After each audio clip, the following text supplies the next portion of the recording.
I'm Rob Dansman, and this is The Better Semester, where I provide insight and actionable advice to parents of college students. I'm a nationally certified counselor and licensed clinical mental health counselor, specializing in work with college students and their parents to improve mental health, organization, and motivation.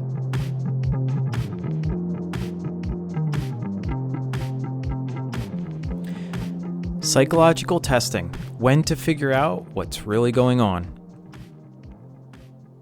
Today, I'm talking about testing and evaluation. This is another episode pulled from my blog at motivatecounseling.com.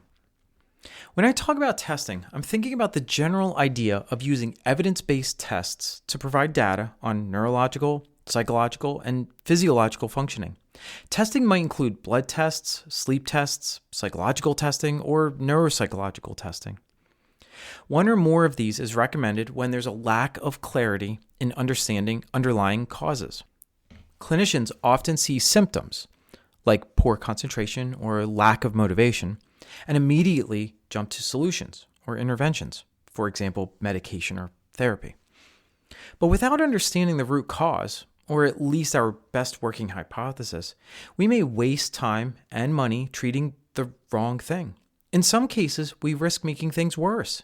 For example, there are some instances where a college student struggling with depressive symptoms might be in therapy and taking antidepressants, but have made no progress, maybe even getting worse.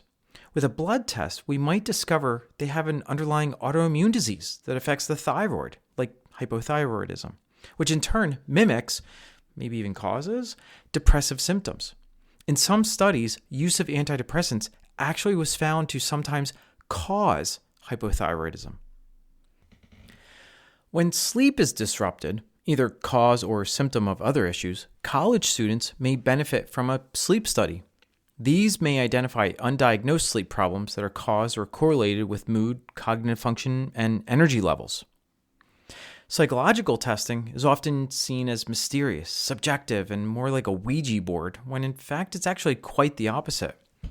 First of all, there is no one psych test. Psych testing refers to the general category of using evidence-based batteries to collect data on an individual's mood, cognition, personality, and IQ. There are basically 9 major types of psych tests. There are personality tests, achievement tests, attitude tests, aptitude tests, emotional intelligence tests, neuropsychological tests, projective tests, and observation tests. Within these 9 types, there are dozens of batteries and tests that a psychologist might use depending upon what the symptoms and goals are. Some psych testing is used in K through 12 for IEPs and 504s, but that's mostly looking at cognitive ability. For college students, psych testing primarily focuses on mood, thought processing, and brain functioning. Psych testing helps direct the therapist what to focus on and what specific interventions are likely to be more effective. It's like taking your car to the dealership after hearing a pinging noise from the engine. The mechanic hooks it up to the computer, runs diagnostics, and comes up with a solution. The mechanic then knows what parts, tools, and timeline is necessary to get the car back to good functioning condition. When there is concern of a brain injury or other stuff wrong with the hardware, we use batteries that focus primarily on the neuropsychological data. This is typically what we call neuropsychological testing. Neuropsych testing is conducted by psychologists with special training in memory, language, executive functioning, dementia, visual spatial function, and brain regions. A good example of how this can be helpful is when there's an undiagnosed and maybe even minor injury to the front of the head, which affects the prefrontal cortex, that big chunk of brain behind your forehead. This is the executive functioning center. When it's damaged, we might see poor planning and organization in college students. Neuropsych testing can pinpoint regions of the brain that might have injury or atypical functioning, which can in turn dictate areas of intervention, such as biofeedback. A more common form of assessment goes by a few different names, but are essentially the same.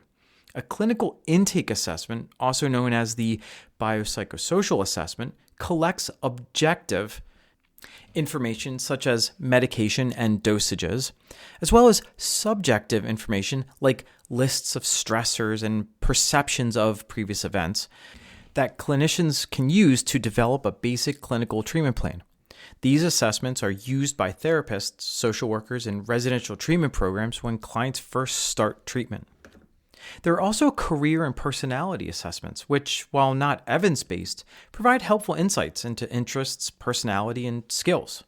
For our purposes today, it's enough to understand that these assessments are more for novelty and expanding a college student's understanding of themselves and what career areas might be most suitable. Career assessments are in no way to identify or explain emotional or cognitive challenges, though large employers will often have employees complete similar tests in an attempt to help employees find the best fit inside the company.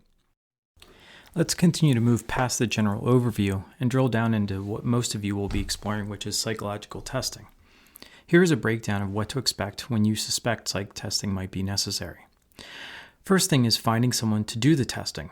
While many mental health professionals can do psych testing, I recommend using a licensed psychologist who primarily does testing. In most cases, you can call them directly without going through insurance or getting a referral from a doctor. Scheduling is typically weeks out, but once you get an appointment, make sure your student blocks off the necessary time and doesn't miss the appointment. Testing typically takes hours and sometimes can be broken into multiple days, generally 2 days. There's not much that a college student needs to do to prepare, although getting good sleep and not drinking or smoking weed the night before or the morning of is probably a good idea. It's also a good idea to get to the testing office early in case there's any additional paperwork that needs to be completed.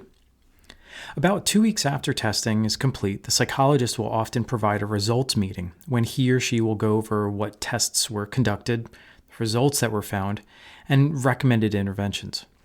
It's important for students and their parents to ask questions, even if they seem to challenge the results or clinical perspective of the psychologist. A good evaluator will not take it personally.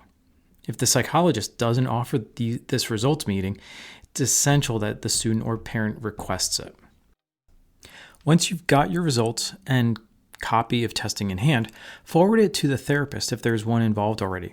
If you're still looking for a therapist, make sure to ask if they'd like a copy when you do find someone.